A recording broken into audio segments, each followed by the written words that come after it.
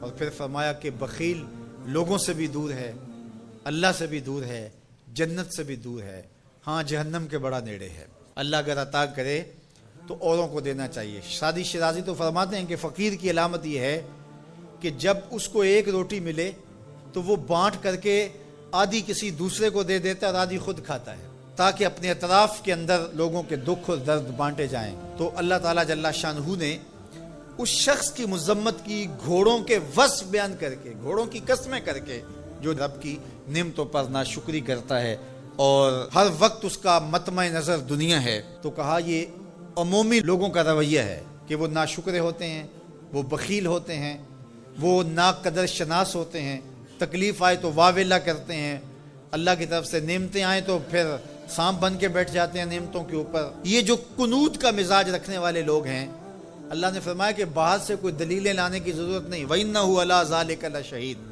یہ ذرا اپنے اندر اتر کے دیکھیں اور ضمیر سے پوچھیں کہ کیا تم قنوت ہو یا نہیں ہو، تو جو قنوت ہو ضمیر بول کے کہے گا تم قنوت ہو۔ ذرا اپنے اندر اتر کر کے میں اور آپ دیکھیں کہیں ہم قنوت کے زمرے میں تو نہیں آتے۔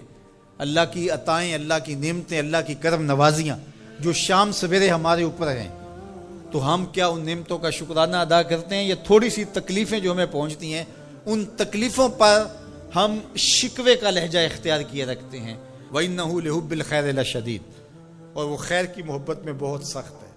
یا خیر سے مراد مفسرین نے کہا المال، یعنی وہ مال کی محبت اس کے اندر کوٹ کوٹ کے بھری ہوئی ہے، ہر وقت مال کی طلب، مال کی خواہش، جتنا بھی مال اس کے پاس ہو جائے پھر بھی وہ سیراب نہیں ہوتا۔ سعدی شیرازی فرماتے ہیں کہ پیٹ بھر جاتا ہے، آنکھیں نہیں بھرتی۔ حل من مزید کے نعرے ہر وقت لگاتا رہتا ہے کہ اور آ جائے، اور آ جائے، اور آ جائے۔ دولت کا پیار اس کے اندر کوٹ کوٹ کے بھرا ہے۔ انسان بوڑھا ہوتا جاتا ہے لیکن دو چیزیں اس کی جوان رہتی ہیں، ایک مال کی محبت اور ایک جینے کی تمنا۔ بوڑھا بھی ہو جائے تو یہ دو چیزیں اس کی بوڑھی نہیں ہوتی۔ اور دوسرا فرمایا کہ ابن آدم کے پاس مال کی ایک وادی ہو، وادی کہتے ہیں پہاڑوں کے درمیان جو نیچے جگہ ہوتی ہے، وہ ساری سونے سے بھری ہوئی ہو، اگر کسی کو دے دی جائے تو وہ آرزو کرے گا کاش کہ ایک وادی جیسی اور ہو، پھر بھی اس کا پیٹ نہ بھرے، اس کی آنکھ نہ بھرے۔ اس لیے انسان مال کی محبت میں بہت سخت ہے۔ فرمایا ابن آدم کہتا ہے مالی مالی مالی، میرا مال میرا مال۔ فرمایا اس کا مال وہ ہے جو اس نے کھایا اور ضائع کر دیا، پہنا اور پرانا کر دیا، یا اس نے جو آگے بھیج دیا۔ فرمایا باقی اس کا نہیں ہے، باقی وارثوں کا ہے، اور وہ کفن بھی میلا نہیں ہونے دیں گے، بانٹ لیں گے۔ جاندی واری ڈرونا بنے ہوتے، ہاتھ نہ لاندے ڈر دے، جنہ لئی تو پاپ کمائے اج کتھے نہیں تیرے کر دے۔ وہ میاں صاحب اپنے لہجے میں بڑی خوبصورت بات کہہ گئے، بہت خوبصورت ہے کہ بڈھا بہ کے سوچاں سوچے میں مالک ہاں کردہ، بڈھا بہ کے سوچاں سوچے میں مالک ہاں کردہ، کر دے بہ کے کرن سلاواں بڈھا کیوں نہیں مرتا۔ تو اپنی زندگی آگے بھیجو۔ حضور تشریف لائے گھر میں، سیدہ عائشہ رضی اللہ تعالیٰ عنہ موجود تھی، تو ایک بکری ذبح کی گئی تھی، تو فرمایا کچھ ہے کھانے کے لیے؟ کہا حضور سب بانٹ دیا ہے، ایک دستی باقی بچی ہے۔ حضور نے فرمایا جو بانٹ دیا ہے وہی باقی بچا ہے، جو بانٹ دیا ہے وہی باقی بچا ہے۔ تو جو انسان آگے بھیج دیتا ہے، اللہ کی راہ میں خرچ کر دیتا ہے، لیکن بہرحال یہ تو تھوڑے لوگوں کو راز معلوم ہوتا ہے، اور یہ طبع میں چیز راسخ ہو جائے یہ تو چند لوگوں کا مقصوم ہوتی ہے۔ عمومی طور پہ جو رویہ ہے قرآن نے اس کو بیان کیا، وَإِنَّهُ لِحُبِّ الْخَيْرِ لَشَدِيدٌ، بے شک وہ مال کی محبت میں بہت سخت ہے۔ لوگوں نے صحابہ کمایا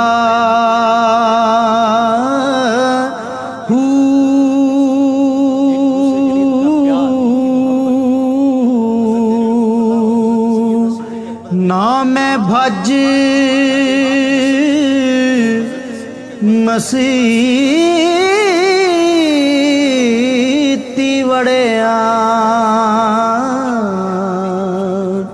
نا تسبا.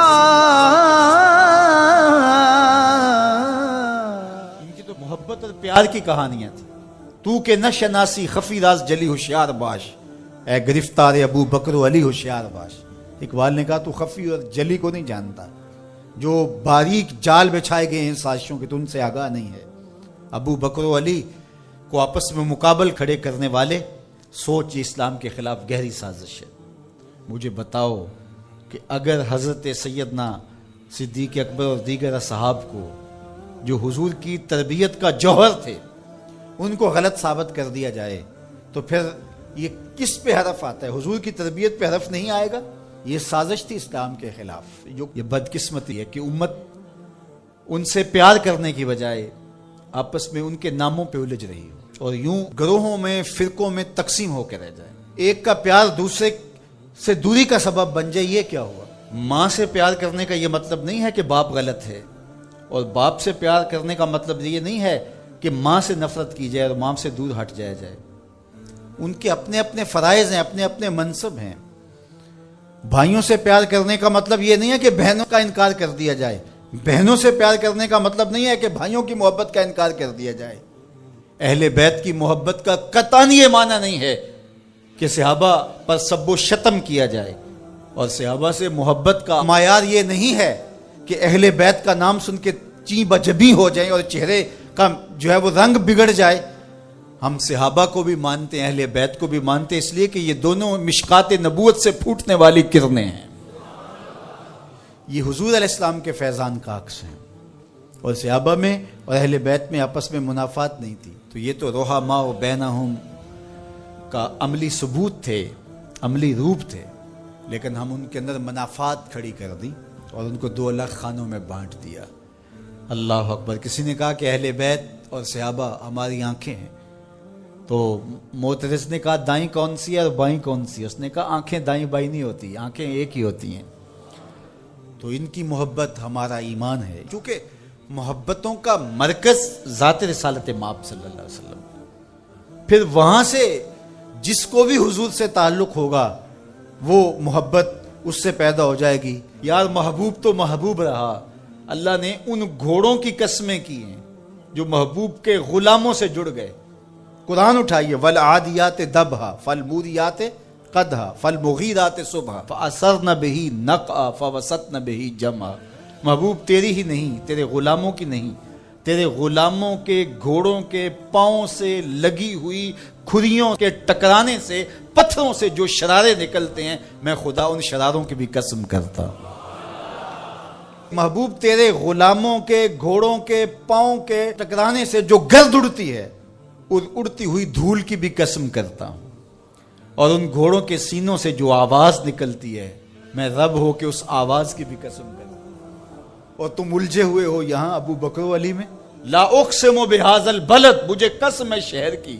مکئی قسم کیوں؟ وانت حل بہذا البلد، اس لیے محبوب اس شہر کی گلیوں میں تو خرام ناز جو کرتا رہا ہے. جہاں محبوب خرام ناز کریں وہ گلیاں اچھی لگیں. مدینے کی مٹی میں بھی شفا ہے. یار جس شہر کی مٹی میں شفا ہوگی، اور شفا ہوئی کیوں؟ اقبال بولا خاک طیبہ از دو عالم خوش ترست، آن خنک شہرے کے آنجا دل برست. کہا کہ اس مٹی میں شفا اس لیے پیدا ہوئی کہ یہاں قدم حضور کے لگے. تو وہ ذرے خاک کے بھی شفا بن گئے جن ذروں کو حضور کے شہر سے نسبت ہو گئی. تو جس کو جگر کا ٹکڑا کہا، اور جو مزار کا بھی ساتھی اور غار کا بھی ساتھی ہے، تو ان کی عظمت کیا؟ ہم ہوتے کون ہیں کہ ہم جو ہے وہ ان کی عظمتوں کو تولنے بیٹھ جائیں؟ ہماری اوقات، ہماری حیثیت کیا ہے کہ ہم ان کی جو ہے وہ عظمتوں پر بات کریں جن کی عظمتوں کو سمجھنا ہمارے بس کا روگ ہی نہیں ہے. ہمارے لیے اتنا کافی ہے کہ حضور کی آل کو بھی سلام، حضور کے اصحاب کو بھی سلام، اور ان کے لیے دلوں میں معمولی سا غبار اور میل بھی جو ہے وہ ایمان کی پونجی لٹ جاتی ہے. یار نو میلی اکھ نہ ویکھی متا مرسیں کافر ہو کے. کبھی بھی اپنے آپ کو ایسی بحث کے اندر شامل نہ کرنا جس کا نتیجہ بے ادبی تک پہنچتا. سارا دین حضور کی محبت کا نام ہے, سارا دین ادب کا نام ہے. کہ اے تن رب دا سچا حجرا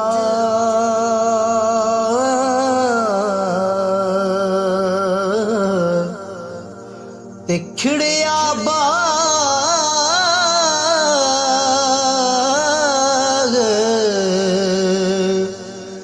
بہاراں